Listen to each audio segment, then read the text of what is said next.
നമസ്കാരം എന്ന് പറഞ്ഞു തുടങ്ങിയ സംഖ്യയാക്കി കളയും. അസ്സലാമു അലൈക്കും എന്ന് പറഞ്ഞു തുടങ്ങിയ സുഡാപ്പിയാക്കി കളയും. ലാൽസലാം എന്ന് പറഞ്ഞു തുടങ്ങിയ കമ്മിയായി. അതുകൊണ്ട് അതൊന്നും വേണ്ട. എമ്പുരാൻ എന്ന സിനിമ ഇത്രയധികം ചർച്ച വിഷയമാവാൻ എന്താണ് കാരണം?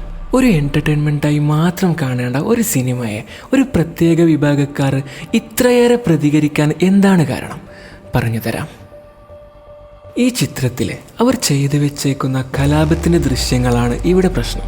നിലവിലെ എല്ലാവരുടെയും സ്മരണയിൽ നിന്ന് മറഞ്ഞു പോയിട്ട് 25 വർഷങ്ങൾ തികയുന്ന ഗുജറാത്ത് കലാപം. ആ ഗുജറാത്ത് കലാപം ആളുകൾ ഒന്നുകൂടെ ഓർത്തെടുക്കാൻ, ഒന്നുകൂടി ചർച്ച ചെയ്യാൻ പാടില്ല എന്നതാണ് അവരുടെ പേടി.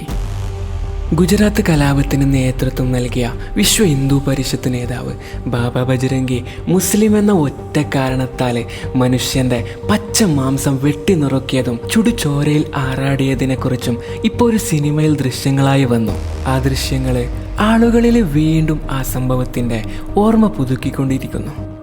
2000-ഓളം ആളുകളെ കൊന്ന ആ ഗുജറാത്ത് കലാപത്തിന്റെ ചരിത്രം. ബിൽക്കിസ് ബാനു എന്ന പാവം സ്ത്രീയെ കുടുംബാംഗങ്ങളുടെ മുന്നിൽ വെച്ച് മാറി മാറി പീഡിപ്പിച്ച ആ ചരിത്രം. ഹീന കൗസർ എന്ന ഗർഭിണിയായ സ്ത്രീയെ പീഡിപ്പിച്ച് ഗർഭസ്ഥ ശിശുവിൻ്റെ ഭ്രൂണം ശൂലത്തിൽ കുത്തിയെടുത്ത് അവളുടെ ശരീരത്തോടൊപ്പം തീ വെച്ച ചരിത്രം. എൻക്വയറി കമ്മീഷന് മുന്നിൽ ഹാജരായ ഹരൻ പാണ്ഡ്യ എന്ന ആഭ്യന്തരമന്ത്രി പോലും കൊല്ലപ്പെട്ട ചരിത്രം. ഈ നാടിനെ ഇതൊന്നും ഓർക്കാൻ ഒരു സിനിമയുടെയും ആവശ്യമില്ല. ഗുജറാത്ത് കലാപത്തിലെ കൊന്നുകളഞ്ഞ നിരപരാധികളായ അതെത്രയോ മനുഷ്യന്മാരുടെ ചോര സംഘപരിവാർ അതെത്ര മായ്ക്കാൻ ശ്രമിച്ചാലും മാഞ്ഞു പോകുന്നതല്ല. ചെയ്തു കൂട്ടിയ തന്തയില്ലായ്മ ജനങ്ങൾ അറിയാൻ പാടില്ല. ഇനി അറിഞ്ഞാലും അത് മറന്നു കളയണം. ഒരു സിനിമയെ സിനിമയായി പോലും കാണാൻ പറ്റാത്തവരാണോ ഈ രാജ്യം ഭരിക്കുന്നത്? കേവലം 2.5 മണിക്കൂർ വിനോദത്തിന് വേണ്ടി നിർമ്മിക്കുന്ന സിനിമയെപ്പോലും ഇത്രയേറെ ഭയക്കുന്ന സംഘികളാണോ ലോകത്തിലെ ഏറ്റവും വലിയ സംഘടന എന്നും പറഞ്ഞു നടക്കുന്നത്? വെറും ഒരു പടത്തിനെയല്ല ഇവരെ ഭയക്കുന്നത്. ഇനി സംഘപരിവാർ ചെയ്തു കൂട്ടിയ കുറച്ച് നല്ല കാര്യങ്ങൾ പറയാം. 1992 ബാബരി മസ്ജിദ് പൊളിച്ചു. 1999 ഗ്രഹാം സ്റ്റിൻസിനെയും പച്ചക്ക് കത്തിച്ചു. 2002 ഗുജറാത്ത് കലാപം. 2007 സംജാത എക്സ്പ്രസ് സ്ഫോടനം. 2007 അജ്മീർ ദർഗ ആക്രമണം. 2007 മക്ക മസ്ജിദ് സ്ഫോടനം. 2008 മലേഗാവ് സ്ഫോടനം. 2010 മുതൽ 2014 വരെ 63 പശു കൊലപാതകങ്ങൾ. 2013 മുസാഫിർ നഗർ കൂട്ടക്കൊല. 2015 ഗോവിന്ദ് പൻസാരയുടെ കൊലപാതകം. 2015 കാബൂർഗിയുടെ കൊലപാതകം. 2017 ഗൗരി ലങ്കേഷിൻ്റെ കൊലപാതകം. 2017 ഗോരഖ്പൂരിലെ 200 കുഞ്ഞുങ്ങളുടെ മരണം. 2019 ബംഗാൾ കലാപം. 2020 ദില്ലി കലാപം. ഇതുകൂടാതെ നടന്ന 1000 ബലാത്സംഗങ്ങൾ, ദലിത് കൊലപാതകങ്ങൾ, പീഡനങ്ങൾ, മതം മാറിയവരുടെ കൊലപാതകങ്ങൾ, വർഗീയ പ്രസംഗങ്ങൾ, പ്രസ്താവനകൾ, കൊലവിളികൾ, സർക്കാർ അട്ടിമറികൾ, കുതിരക്കച്ചവടങ്ങൾ, ആയിരക്കണക്കിന് കോടി രൂപ ചിലവഴിച്ചുള്ള പ്രതിമ നിർമ്മാണങ്ങൾ, രാജ്യത്തെ കൊള്ളയടിച്ചവർക്ക് രാജ്യം വിടാൻ ഒത്താശ ചെയ്യൽ, ചാരപ്രവർത്തനം, കള്ള നോട്ടടി, വ്യാജ വാർത്ത പടച്ചുവിടൽ, ജാമ്യ ആക്രമണം, JNU ആക്രമണം, അങ്ങനെ ഈ ലിസ്റ്റ് അവസാനിക്കുന്നേയില്ല. രാജ്യസ്നേഹവും സംസ്കാരവും പഠിപ്പിക്കുന്ന പാർട്ടിക്കാരുടെ ആർഷഭാരത സംസ്കാരം പഠിപ്പിക്കുന്നവരുടെ തനിക്കോണമാണ് മുകളിൽ പറഞ്ഞതെല്ലാം. ആരാണ് തീവ്രവാദികൾ, ആരാണ് രാജ്യദ്രോഹികൾ എന്ന് മനസ്സിലാക്കാൻ ഇതൊക്കെ ധാരാളമല്ലേ?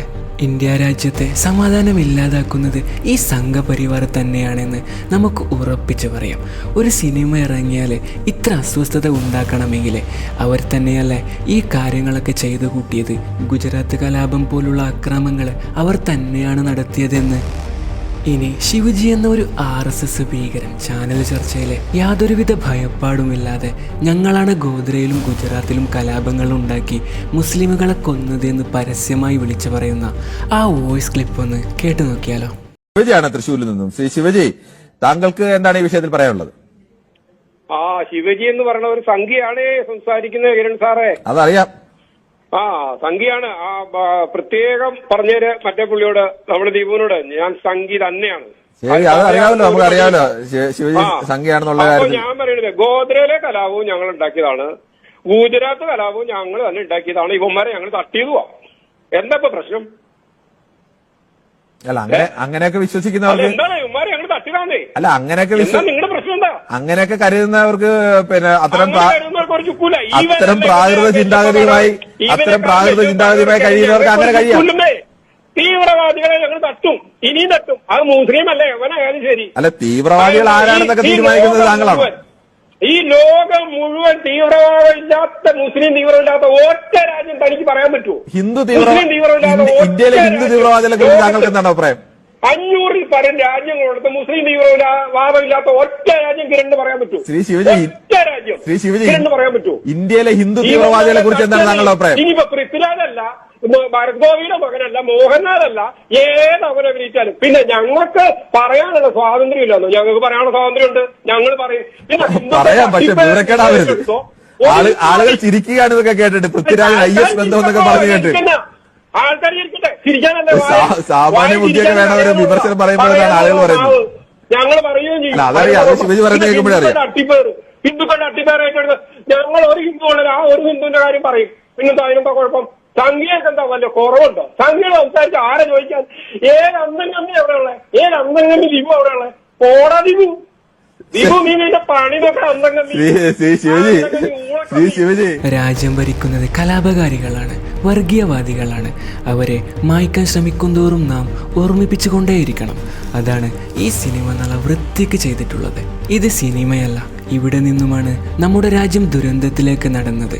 ഗുജറാത്ത് കലാപത്തിന് നേതൃത്വം വഹിച്ച ബാബ ബജരംഗി പറഞ്ഞ വാക്കുകളിലേക്ക്.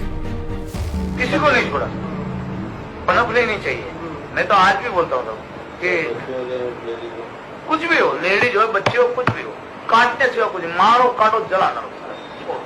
कैसा लगता है जब मजा आता है? सब उसको मार के आके घर पे सो गए। फिर नरेंद्र भी हमारे को संदेशा भेजा कि ठहर जाओ, मैं अभी सेटिंग करता हूँ, अभी टाइम निकल गया है। फिर उन्होंने जज को भेजा, जज ने फाइल नहीं कुछ नहीं, बोले जा रहे ग्रैंड। तो उन्होंने जो 3 दिन का मोहलत दिया था, जो भी करना चाहो कर लो, 3 दिन के बाद में बंद कर दूंगा, ये उन्होंने खुलेआम कहा था। और 3 दिन के बाद बोला कि आप बंद कर दो, और सारा बंद हो गया. സത്യത്തെ ഒന്നുകിലും മറയ്ക്കാം അല്ലെങ്കിൽ മറക്കാം, അല്ലാതെ സത്യം ഒരിക്കലും ഇല്ലാതാകുന്നില്ല.